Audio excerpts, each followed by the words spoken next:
हाय friends, मैं हूं Manav. Welcome to movie show. भी करते हैं आपस में पॉजिटिव सा नमस्कार। देखो, पूरी इंडस्ट्री ऑलमोस्ट एक्टर्स जो हैं एक मूवी के अंदर जब आ जाते हैं तो एक्सपेक्टेशन बहुत हाई हो जाती है।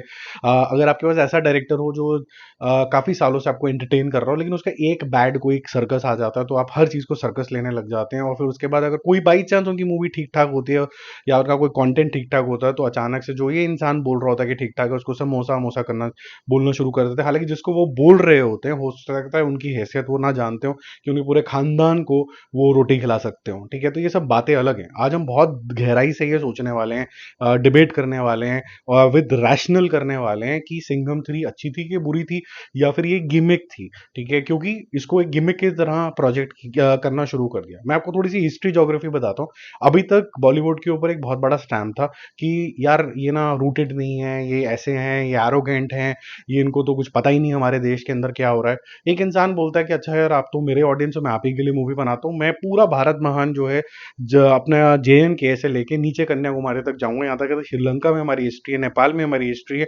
वहां जाऊंगा, वहां के लोकेशन को समझूंगा और कहीं ना कहीं मूवी के अंदर फिट करने की कोशिश करूंगा। और क्योंकि मैं पूरी रामायण नहीं दिखा सकता हूँ, मैं 2.5 घंटे के अंदर कुछ अच्छा सा प्रेजेंट करने की कोशिश करूंगा।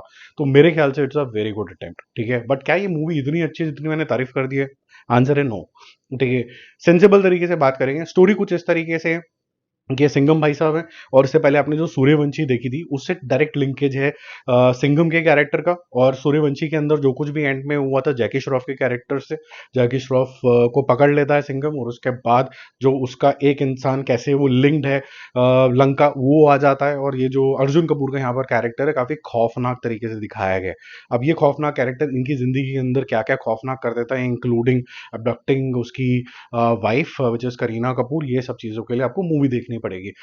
क्या होता है कि आप एक सारे कैरेक्टर्स को या तो सबसे एंड में लाके देख सकते हो या फिर आप बोलो कि let this become part and parcel of the story. जब ये स्टोरी आगे चल रही होती है तो कभी आपको दीपिका पादुकोण का कैरेक्टर इंट्रोड्यूस होता हुआ दिखता है, आपको लगता है कि अच्छा वो क्षेत्र में अगर कोई जाना है और वहां का कोई एक सीक्वेंस आ रहा है तो अच्छा वहां पर मेरा ये इंस्पेक्टर है, अच्छा सिम्बा का भी एक रोल हो सकता है, ऐसा हो सकता है, वैसा हो सकता है। और इनके जो एट्रीब्यूट्स हैं बहुत ही सटल मायने के अंदर आपको रामायण से लिंक होते हुए नजर आते हैं। मुझे एक भी चीज फोर्स फिटेड नहीं लगी। और सबसे ज्यादा अच्छा जो एक्ट मुझे लगा ये लगा कि दो इंसान जो कंप्लीटली मेरे ख्याल से डिजेक्टेड बाय पब्लिक थे, वो दोनों इंसान बहुत अच्छे लगे। टाइगर श्रॉफ जिसको बोला जाता है कि कूदियां मारे जा रहा है, उसका रैशनल क्या हो सकता है कूदियां मारने का, पूरा एक्सप्लेन किया है ढंग से और उसका रोल अच्छे से समझाया है। उसके बाद जो नोटीपन था हनुमान जी का और बलशाली थे और जैसे कहते हैं ना छोटे छोटे पंगे लेते रहे ना, वैसा नॉटी रोल रणवीर सिंह ने यहाँ पर किया। और मैं चैलेंज करता हूँ कि जो लोग बोलते हैं कि बड़े अच्छे एक्टर्स हो रहे हैं, वैसा कोई और रोल करके दिखा दे। ठीक है, सिंघम का जो रोल है वो काफी ज्यादा इंपैक्टफुल है क्योंकि वो उस तरीके की बॉडी के अंदर, लैंग्वेज के अंदर चला गया कि वो अनडिफीटेबल टाइप के जोन के अंदर चला जाता है। सबसे ज्यादा आपको डिसअपॉइंट करेगा अक्षय कुमार का कैरेक्टर और कहीं ना कहीं थोड़ा बहुत मैं बोल सकता हूँ करीना कपूर का कैरेक्टर, क्योंकि करीना कपूर की जो हाफ एक्टिंग है, सिर्फ मुझे उनकी एक्टिंग ऐसी लगी कि कहीं ना कहीं वो फोर्स कर रही है अपने आप को, ज्यादा स्वीट होने की कोशिश कर रही है, जबकि इतनी स्वीटनेस की जरूरत थी नहीं इस कैरेक्टर के लिए। अक्षय कुमार से बहुत ज्यादा उम्मीदें थी। और अगर आपको याद हो तो सिम्बा में जिस तरीके से सूर्यवंशी को इंट्रोड्यूस किया गया था और फिर सूर्यवंशी के अंदर आधा बहुत ही ज्यादा स्ट्रेट फॉरवर्ड इंसान लेकिन थोड़ा बहुत नाम भूलने वाला दिखाया था, लेकिन he was still a very smart police officer. यहाँ पर ना वो थोड़ा कॉमिक जोन के अंदर चला गया है। जो उनका एक्शन भी है वो भी मेरे ख्याल से गिमिक हो गया। अब बहुत तारीफ कर ली मैंने डायरेक्टर साहब की और स्टोरी साहब की स्टोरी राइटर की, जिसने इसको ब्लेंड करके यहाँ पर दिखाया। क्या ये स्टोरी बहुत अच्छी है?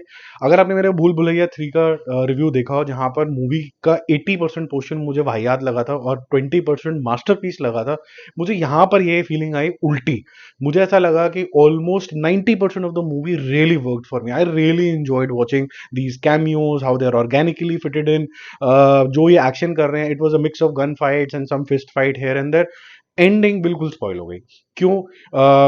इतने सारे दुश्मन बस एक दूसरे को गोलियां मारते जा रहे, मारते जा रहे, मारते जा रहे, जीरो सेंसिबिलिटी। मेरे ख्याल से ये जो गाड़ी उड़ाने का काम है, सिर्फ बंदूकें चलाने का काम है, मेरे ख्याल से रोहित शेट्टी को चेंज होना होगा। ये बहुत बोरिंग लग रहा है, तबियत से बोरिंग लग रहा है। आपने ये जो लंका का कैरेक्टर है ये इतना ज्यादा बिल्ड कर दिया और एंड में जो उसके साथ होता है वैसे रियली ये करोगे और फिर उसके बाद आप बोलोगे चुलबुल पांडे आ गया। चुलबुल पांडे यार 3 सेकंड का कैमियो है यार, 3 सेकंड का cameo, huge disappointment. And what he does is also एक बिगर डिसअपॉइंटमेंट। मतलब या तो होता ना कि कुछ एक आधा solid punches by dialogue, punch is also like literally punching, दोनों में से एक तो होता, तो वो दोनों नहीं थे इसके अंदर। But movie really work for me, it kept me thinking, it kept me involve. कभी कभी तो श्री राम की, जानकी माता की और हनुमान जी के एट्रीब्यूट्स देखते देखते आपकी आंखें जो होती है ना थोड़ी सी खुशी से इधर उधर से, यार हमारी हिस्ट्री इतनी स्ट्रांग थी, इतना मजेदार थी, वो आपको लगता है कि यार ये बहुत मन से बनाई हुई पिक्चर है, आपको क्लियरली दिखता है। लेकिन एक्शन जो है, जो उनका कह सकता हूँ स्ट्रांग पॉइंट है, मतलब फादर भी उनके यही करते थे, लास्ट का जो कोरियोग्राफी एक्शन का रियली डिसअपॉइंटेड मी। और कैमियो जो लास्ट वाला कैमियो है जिसमें भाईजान का जो कैमियो है, really disappointed me a lot. ठीक है, बाकी आगे बात करते हैं हम कि इसका आर्ट डायरेक्शन वगैरह क्या है, आपको अच्छा लगेगा, बहुत अच्छे सीन्स हैं, रामायण के बीच बीच में सीन्स आते हैं रेफरेंस देने के लिए कि आगे क्या होने वाला है, मुझे वो भी अच्छा लगा। बीजीएम की माँ बहन कर दी है सीरियसली, क्योंकि कर्टसी टी सीरीज ने ये जो कुछ भी स्ट्राइक्स दिए हैं वो मूवी के अंदर भी दिखे हैं, ओरिजिनल सूर्यवंशी का ये बीजीएम तक नहीं चला पाए हैं। मतलब शेम लग रहा था, बिल्कुल ऐसा लग रहा था कि industry is not United. BGM की लेनी देनी कर दी है बिल्कुल ही। स्क्रीन प्ले की अगर मैं बात करूं तो स्क्रीन प्ले मोस्टली अच्छा है, बहुत फास्ट पेस है, जल्दी जल्दी जल्दी जल्दी चलता रहता है, 1 मिनट के लिए भी बोर नहीं होता। लेकिन फर्स्ट इंट्रोडक्शन के बाद 15 मिनट कुछ ऐसा ढीला स्क्रीन प्ले लगता है जहां पर आप ज्यादा इंगेज नहीं हो रहे होते। फिर कैरेक्टर्स इतने सारे लॉन्च होते रहते हैं कि आपको थोड़ा सा लगता है। और कैरेक्टर के अंदर मैं बोलूंगा कि थोड़ा सा फोर्स फिट फिट जो कैरेक्टर है वो कहीं ना कहीं दीपिका पादुकोण का है। वहां पर मेरे ख्याल से वो रॉन्ग कास्ट है।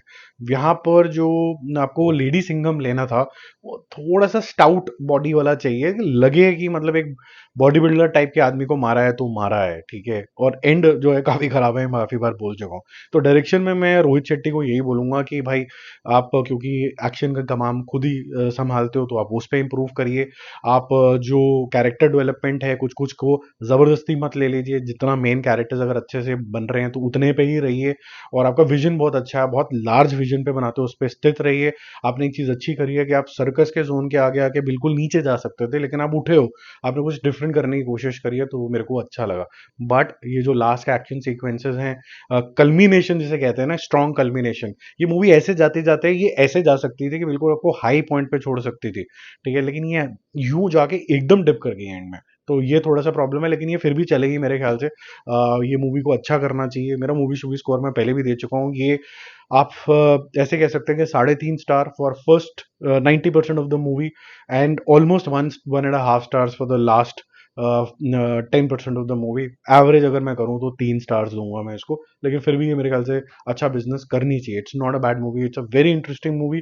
Nice organic use of how characters of Ramayana can be embedded in the story. और जो लोग को भी ये लगता है गधों को गाली नहीं दे सकते हैं, स्क्रीन के ऊपर है, सभ्यता के दायरे में बोलना चाहिए। हालांकि कमेंट में तो बड़ी बदतमीजियां चलती हैं कि रामायण तो पुरानी हो गई, हमें तो पता है। यार पता तो सबको अपने माँ बाप के बारे में भी है, तो ये तुम्हारा बाप कौन है?